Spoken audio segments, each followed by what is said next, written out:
नमस्कार, MP debate में आपका स्वागत है। विवादित बयान पर घमासान। हिंदी में एक कहावत है कि तू डाल डाल मैं पात पात। दरअसल मामला कहीं का हो, पर राजनीतिक लोगों को लगता है कि उनको सुर्खियों में बने रहने के लिए कुछ न कुछ ऐसे उपक्रम करना चाहिए जिससे कि उनकी पार्टी के प्रति उनकी निष्ठा दिखे और अपने हाईकमान के प्रति वो बता सकें कि वो कितने जो हैं आपके प्रति कितने वफादार हैं, कितने सेंसिटिव हैं। मध्य प्रदेश में कुछ ऐसा ही माहौल इधर के दिनों में दिख रहा है। तो मध्य प्रदेश में जो राजनीतिक घमासान मचा हुआ है, उसमें महत्वपूर्ण बात है कि विवादित बयान ना तो मध्य प्रदेश के किसी नेता पर है और ना ही मध्य प्रदेश के किसी नेता को ने दिया है। इसके बावजूद बीजेपी और कांग्रेस के नेता एक दूसरे के राष्ट्रीय नेता के विरुद्ध पुलिस थाने में शिकायत कर प्राथमिकी दर्ज कराने पर दबाव बना रहे हैं। दरअसल दोनों दलों के प्रदेश स्तरीय नेता अपने अपने आला कमान को खुश करने के लिए एफआईआर खेल रहे हैं। केंद्रीय मंत्री रवनीत सिंह बिट्टू, उत्तर प्रदेश के मंत्री रघुराज सिंह और शिवसेना विधायक संजय गायकवाड़ के लोकसभा में नेता प्रतिपक्ष राहुल गांधी पर टिप्पणी के खिलाफ पीसीसी चीफ जीतू पटवारी भोपाल के टीटी नगर थाने में एफआईआर दर्ज कराने पहुंचे। वहां अफसरों ने उन्हें नियम कानून का पाठ पढ़ा दिया। पीसीसी चीफ पटवारी ने आरोप लगाया कि तीनों नेताओं ने राहुल गांधी पर आपत्तिजनक टिप्पणी की है। इस तरह की टिप्पणियां देश में अराजकता का माहौल पैदा करती है।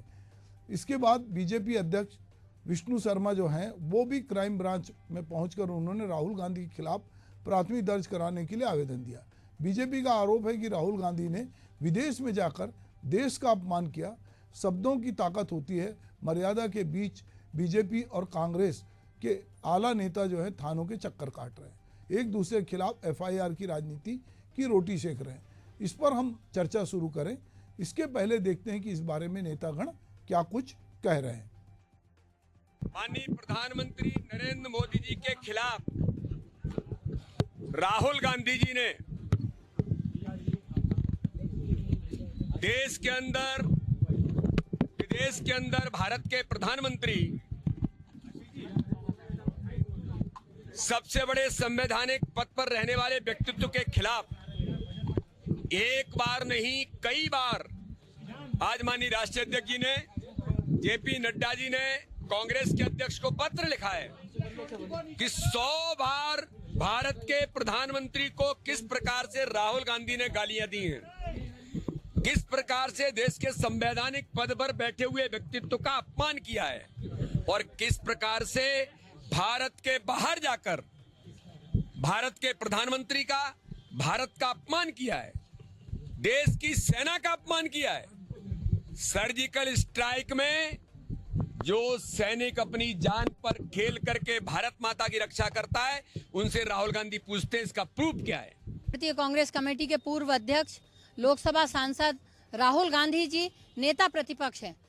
लोकसभा में नेता प्रतिपक्ष एक संवैधानिक पद है और लोकतंत्र में संवैधानिक पद की बहुत ही मर्यादा होती है।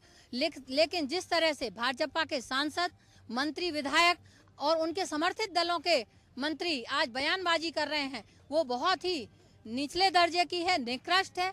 और मैं ये कहना चाहती हूँ कि मोदी जी को अपने दल के इन विधायक और मंत्रियों के खिलाफ सख्त से सख्त कार्रवाई करनी चाहिए। लोकतंत्र में नेता प्रतिपक्ष का सम्मान होना चाहिए और इस बात का उन्हें ध्यान रखना चाहिए कि यदि वे संवैधानिक पदों का सम्मान नहीं करेंगे तो कांग्रेस पार्टी के लोग, कांग्रेस पार्टी के एक एक कार्यकर्ता उन्हें चैन से नहीं बैठने देगा। चलिए, तो बात यह है कि ना हमारे नेता का अपमान बर्दाश्त किया जाएगा, ना तुम्हारे नेता का अपमान। पर नेता जो हैं वो एक दूसरे के खिलाफ बयानबाजी करेंगे।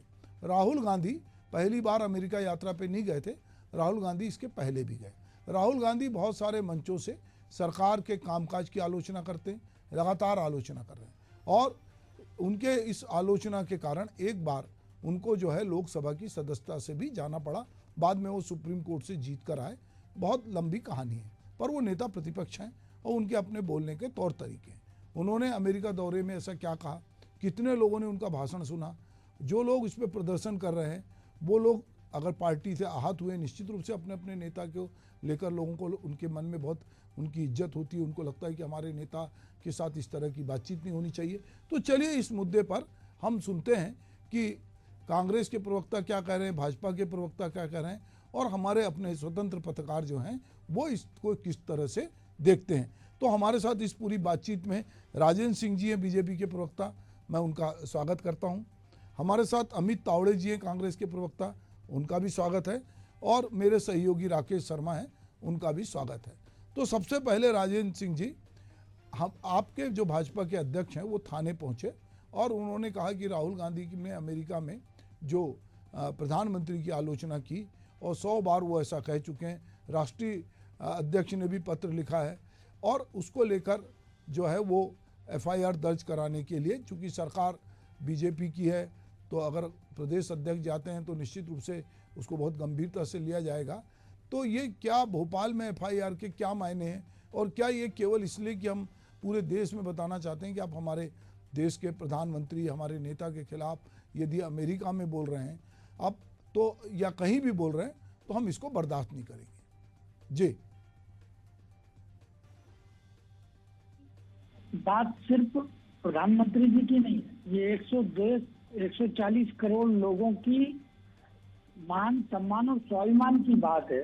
प्रधानमंत्री किसी एक दल या एक व्यक्ति का नहीं होता, वो राष्ट्र के प्रधानमंत्री हैं और भारत के सर्वाधिक बड़े संवैधानिक पद पे आसीन है।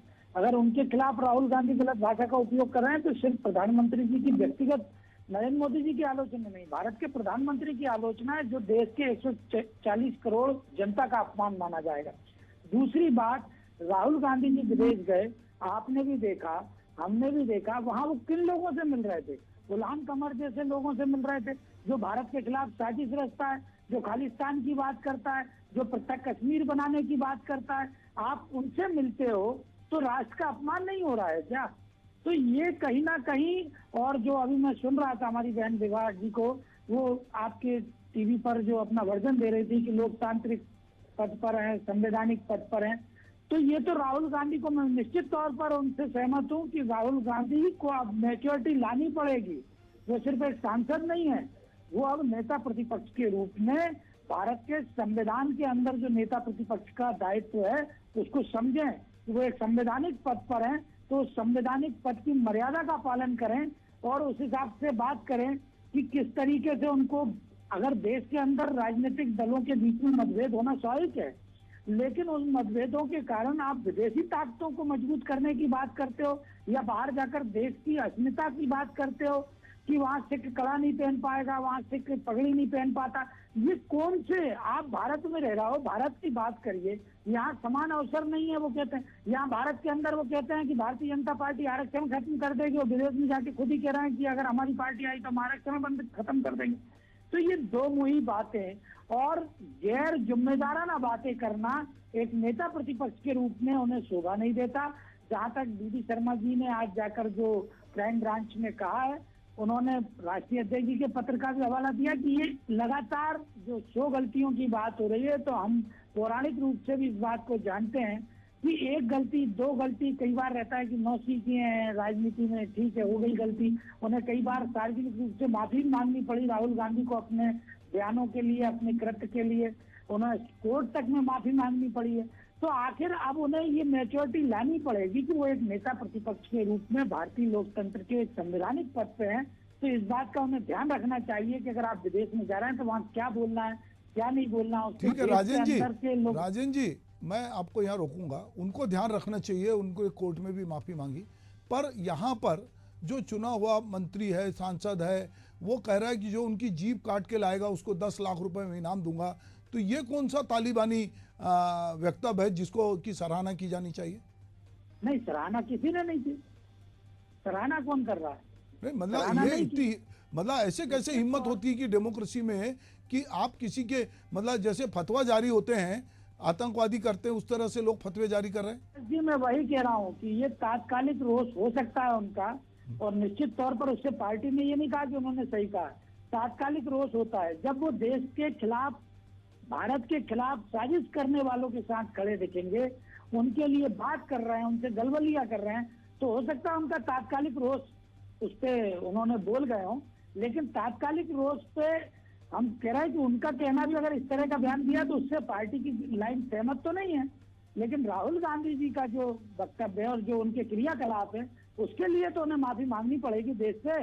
ठीक है अमित जी, बताइए कि राहुल गांधी ने ऐसा क्या वक्तव्य दिया है, वो कैसे देश विरोधियों के साथ खड़े हैं, देश के खिलाफ अमेरिका में जाके कौन सी साजिश कर रहे हैं, देश को कैसे तोड़ना चाहते हैं, और ऐसा क्या क्या कहा उन्होंने जिससे कि पूरे देश की 140 करोड़ लोगों की भावना आहत हुई और उनके कृत्य से जो है पूरे देश में प्रदर्शन करने के लिए बीजेपी को या बाकी पार्टियों को मजबूर होना पड़ रहा है। अमित जी। सुभाष जी, आपको आवाज आ रही है मेरी? हाँ जी, बिल्कुल बढ़िया से आ रही। देखिए सुभाष जी, दरअसल ये सिर्फ एक राजनीतिक प्रपंच है। दरअसल जब से नरेंद्र मोदी जी अल्पमत की सरकार के प्रधानमंत्री बने हैं, जब से राहुल गांधी जी ने नरेंद्र मोदी जी के विजय रथ को रोका है, अब की बार 400 पार वाले एनडीए गठबंधन को भी 300 तक नहीं ला पाए, तो ये इस तरीके की बौखलाहट होना किसी भी विपक्षी दल में सामान्य सी बात है। अब बात हो रही है दोनों के बयानों की। सुभाष जी, आपको भी याद होगा कि पिछले 10 साल के कार्यकाल में कई ऐसे हमारे मनोरंजन जगत के कलाकार, कई ऐसे सोशल मीडिया के लोग, उनको सिर्फ इस बात के लिए जेल के अंदर डाल दिया गया, उनके खिलाफ सिर्फ इसलिए एफआईआर कर दी गई कि प्रधानमंत्री के ऊपर उन्होंने कुछ हास्य बात कही थी। ठीक हूं मैं, यदि मैं ठीक कह रहा हूं तो? और दूसरी बात यह है कि चाहे इनके वो पंजाब के जो नेता हो उनका बयान ले लें, महाराष्ट्र के नेता का बयान ले लें, जैसी तुम्हारी दादी की हालत करी वैसी तुम्हारी करेंगे, जीप काट के ला दो 11 लाख रुपए देंगे। मैं चैलेंज के साथ कहना चाहता हूं कि हमारे शीर्ष नेतृत्व गांधी परिवार से लेके मुझ जैसे एक सामान्य कार्यकर्ता तक पूरे देश में यदि किसी ने भी इस तरीके की भाषा का प्रयोग नरेंद्र मोदी जी के लिए किया हो, हालांकि भारतीय जनता पार्टी नाथूराम गोडसे की विचारधारा वाली पार्टी है, ये उन्होंने सिद्ध कर दिया है। जैसे कि आपने पूछा कि जीप काट के ला दो, ये कौन सा प्रशंसा वाला कदम है? राजेंद्र सिंह जी ने कहा कि कौन समर्थन कर रहा है, कोई कार्रवाई भी तो नहीं करी। यदि आप ऐसे वक्तव्य पे कार्रवाई नहीं करते हो, इसका मतलब कि आपकी मौन सहमति है। आपने क्यों नहीं उनको नोटिस दिया? क्यों नहीं आपने उनका निलंबन किया? क्यों अभी तक इन सारे लोगों ने माफी नहीं मांगी है? अरे किसको आप ये धमकियां दे रहे हो? उस व्यक्ति को धमकियां दे रहे हो जिसकी शांत रहिए, शांत रहिए राजेंद्र सिंह जी, शांत रहिए, शांत रहिए। मैं आपके बीच में नहीं बोला, शांत रहिए, शांत रहे, बिल्कुल शांत रहे, बिल्कुल शांत रहे, आप शांत रहे। अभी राजेंद्र जी, बस इनके बाद आप ही को बोलने देंगे। राजेंद्र जी, बस इनकी बात खत्म हो फिर आप ही बोलिएगा। बोलिए जी अमित जी। उस राहुल गांधी को धमकी दे रहे हैं जिसके परिवार का इतिहास रहा है 56 गोलियां सीने पे खाई हैं, जिसका परिवार के लोग, जिसके पिता, जिसकी दादी इस देश के लिए शहीद हुए हों, उसको आप क्या डराओगे? और रही बात कि विदेश में जाके राहुल जी ने ये कह दिया, वो कह दिया, मुझे जरा इस बात का जवाब आप दे दीजिए। नरेंद्र मोदी जी विदेश गए थे और उन्होंने कहा था कि 2014 के पहले तो भारत में जब कोई पैदा होता था तो उसको शर्म आती थी। सुभाष जी, 2014 के पहले आप भी पैदा हुए हो, 2014 के पहले मैं भी पैदा हुआ हूं, राकेश शर्मा जी भी पैदा हुए हैं। हो सकता है राजेंद्र सिंह जी को शर्म आती होगी भारत में पैदा होने में, लेकिन हम तीनों को तो कभी शर्म नहीं आई। तो जब भारत का अपमान नहीं था, यदि राहुल गांधी जी कोई सच्चाई की बात कहीं पर भी बोल रहे हैं तो उसमें कौन सा अपमान वाली बात हो गई? डंके की चोट पर कहना चाहता हूं कि राहुल गांधी जी का यह अभियान लगातार जारी रहेगा। अभी तो आप 240 पे आए हो, आप 40 सीटों तक पहुंच जाओगे, एक समय ऐसा आएगा। जी राजेंद्र जी, आप अपनी बात कहिएगा। जी राजेंद्र जी। अमित भाई ने 2-3 बातें कही। इन्होंने कहा कि मेरे कौन से नेता का उपयोग किया मोदी जी के लिए। सोनिया गांधी ने मौत का सौदागर कहा था कि नहीं कहा था? बताइए आप सुभाष जी, आप वरिष्ठ पत्रकार हैं। एक मिनट, बीच में नहीं बोलना, हमें बीच में नहीं बोलना। मैंने तो मैं बीच में नहीं बोलोगे, बीच में नहीं। अमित जी राजेंद्र जी को। अमित जी ठीक है, बोलिए राजेंद्र जी। गांधी ने मौत का सौदागर कहा या नहीं कहा नरेंद्र मोदी को? वो क्या शब्द थे जिसके कारण और तुमको यदि- मुंह की और खानी यदि पड़ी? ये अमित एक अमित मिनट करके अमित कहोगे जब तो तुम मैं बोल भी रहे उल्टा थे तो मैं राजेंद्र चुप था ना। राजेंद्र करके कहूंगा, ये भी चुप ध्यान रहो, रखना। चुप रहो, चुप रहो, सुनना सीखो। आप भी चुप रहो मिस्टर चुप, मेरी राजेंद्र, आप बारी भी है ना, चुप जब आप रहो। बोल रहे थे तो मैं बोल रहा था क्या? अमित जी थोड़ा शांत रहिए, राजेंद्र जी को बोलने दीजिए। अमित जी नहीं, आप थोड़ा ये शांत इन होकर लोगों सुन के लीजिए पास कोई वो नहीं रहता है, ठीक तो है। वो बेतुकी मुझसे बात जवाब करते मांग रहे हैं। हैं, वो अमित मुझसे जी, जवाब मांग नहीं, रहे हैं। मैंने अमित आपसे जी कहा, आप प्लीज प्लीज थोड़ा शांत रहिए, राजेंद्र जी को बोलने दीजिए, फिर मैं आपको बुलाऊंगा। जी राजेंद्र जी बोलिए। अमित जी थोड़ा शांत रहिए, बोलिए राजेंद्र जी। ये कह रहा है कि राहुल गांधी का ये क्रम जारी रहेगा। मैं बोलना चाहता हूँ, क्या राहुल गांधी उलान कमर जैसे आतंकवादी और देशद्रोहियों के साथ जो भारत के खिलाफ साजिश करते हैं उनके साथ गलबलिया करेंगे? ये कहना चाहते हैं कि ये जारी रहेगा? आप राकेश जी जैसे वरिष्ठ पत्रकार बैठे हैं, ये बताएंगे कि उलान कमर कौन था? या तो इनको जानकारी नहीं है जिससे राहुल गांधी मिले हैं। खालिस्तान का समर्थक जो आदमी कश्मीर को कहता है कि पाकिस्तान का समर्थक है, जो आके कार्रवाई करना चाहता है, जो दौरे करता है, आप कहते हो कि राहुल गांधी उससे मिले और ये कार्रवाई जारी रहेगी? तो थोड़ा सा जरा देख लें कि देश के अंदर, और आपने जो कहा कि विजय रक्त रोक दिया, तीसरी बार नरेंद्र मोदी जी की सरकार बनी और चौथी और पांचवी बार भी बनेगी। जो कांग्रेस एक समय देश की सबसे बड़ी पार्टी थी, आज अर्थ से फर्श पे आ गई है। मध्य प्रदेश में 29 की 29 हार गए हो, फिर भी आप लोगों को लग रहा है कि हमने विजय रथ रोक दिया। आपने विजय रथ नहीं रोका है। ये अलग बात है कि जितनी बड़ी सफलता भारतीय जनता पार्टी अपेक्षा कर रही थी उसमें थोड़ी सी कमी आई है। एक फेल्यूर आदमी, एक व्यक्ति, सुभाष जी, एक व्यक्ति ने अगर 90% लाने के लक्ष्य रखा और उसको 75% मिलते हैं, तो उस विद्यार्थी को फेल्यूर वो आदमी कहता है जिसके 33% भी नहीं आए। तो थोड़ा सा ये इनके सगुफेबाजी थोड़ी बंद करिए आप। दूसरी चीज, आप कह रहे हो कि संवैधानिक, अरे जिस देश में इमरजेंसी, आप जैसे इंदिरा गांधी ने इमरजेंसी लगाई है, आप कह रहे हो स्वतंत्रता की बात। आज अगर आप यहाँ बोल पा रहे हो मोदी जी के खिलाफ, इतनी डिबेट में प्रवक्ता बोल रहे हैं, आप कह रहे हो कि पत्रकारों को बंद कर दिया जाता है, जो लोग मोदी जी के खिलाफ बोलते हैं उनको जेल कर दिया जाता है। आप लोग इतने साल से बोल रहे हैं, आपको किसने जेल में भेजा है? तो ऐसा नहीं है, स्वायत्तता और स्वतंत्रता की सबको है, लेकिन उसका ये मतलब नहीं है, अभिव्यक्ति की स्वतंत्रता का ये मतलब कतई नहीं हो सकता कि आप जाकर के विदेश में भारत विरोधी ताकतों के साथ गलगलियां करें और उसके बाद आकर ये कहें कि करने का अधिकार किसी भी राजनेता को नहीं है। चलिए हम चलते। राकेश, ये पूरा मामला जो है, दोनों दलों के लोग पहुंचे थे, क्या कुछ हुआ और कैसे इसमें दोनों को एक के बाद एक, पहले जो है पटवारी जाते हैं, फिर शर्मा जी जाते हैं, ये पूरा किस तरह से? और मध्य प्रदेश क्यों? पूरे देश में तो लोग इस तरह से नहीं जा रहे हैं, तो मध्य प्रदेश में अचानक से दोनों ही पार्टी के नेता क्यों गए? राकेश, देखिए सुभाष जी, दरअसल यदि हम देश की सियासत की बात करें तो देश की सियासत में जिस प्रकार से शब्दों की मर्यादाओं जो सीमा लांघ रही है, उसका परिदृश्य जो है सामने नजर आ रहा है। दरअसल देखिए, जो केंद्रीय मंत्री स्तर का यदि कोई व्यक्ति यदि किसी बड़े विपक्ष के किसी बड़े नेता के बारे में कोई टीका टिप्पणी करता है, तो उसका जो इफेक्ट है पूरे देश की राजनीति पर पड़ता है। हम देखते हैं कि यदि दिल्ली में यदि किसी व्यक्ति ने कोई बयान दिया है तो उसका जो असर है मध्य प्रदेश में भी देखने को मिलेगा और निश्चित रूप से देखने को मिलेगा। अभी हमने बीजेपी प्रवक्ता की एक बात सुनी, एक लाइन, उनका ये कहना है कि यदि कोई व्यक्ति देश के बाहर जाके, यदि अभिव्यक्ति की स्वतंत्रता यदि किसी व्यक्ति को मिली और यदि वो व्यक्ति बाहर जाके अपने देश के बारे में कुछ बोलता है तो उसका इफेक्ट जो है पूरे देश पे पड़ता है, यानी चाहे वो उस देश का नागरिक ही क्यों ना हो या उस देश की सरकारी क्यों ना हो, इफेक्ट पड़ता है। ऐसे में यदि अब चूंकि आप कहीं बाहर जा रहे हैं और बाहर जाके यदि अपने देश के बारे में ऐसा बोलेंगे तो निश्चित रूप से एक राजनीति या सियासत होना भी लाजमी है। जिसके बाद फिर जिस प्रकार से केंद्रीय मंत्री का जो बयान आया, हालांकि उनको ये बयान नहीं देना चाहिए था, पार्टी उससे इत्तेफाक नहीं रखती है। अब जिस प्रकार से मध्य प्रदेश की बात की जाए तो कांग्रेस ने इस मुद्दे को जो है तत्काल जो है इस मुद्दे पर एफआईआर दर्ज कराई। चूंकि देखिए मामला सियासी बयानबाजी का नहीं है, ऐसे में यदि कोई कांग्रेस का नेता या कांग्रेस का कार्यकर्ता या बीजेपी का कोई नेता या कार्यकर्ता किसी प्रकार की कोई गलत हरकत करता है तो उसका इफेक्ट पड़ता, यदि कोई कानून अपने हाथ में लेता। तो दरअसल देखिए ये रहा कि मंगलवार को जब जीतू पटवारी भोपाल के टीटनगर थाने गए, वहां जाके उन्होंने एफआईआर दर्ज कराने की मांग की। हालांकि जो एसीपी थे चंद्रशेखर पांडे, उन्होंने नियम कायदे कानून का पाठ पढ़ाने की कोशिश करी, लेकिन बावजूद उसके वो एक लाइन में फंस गए कि हाँ इसमें एफआईआर हो सकती है।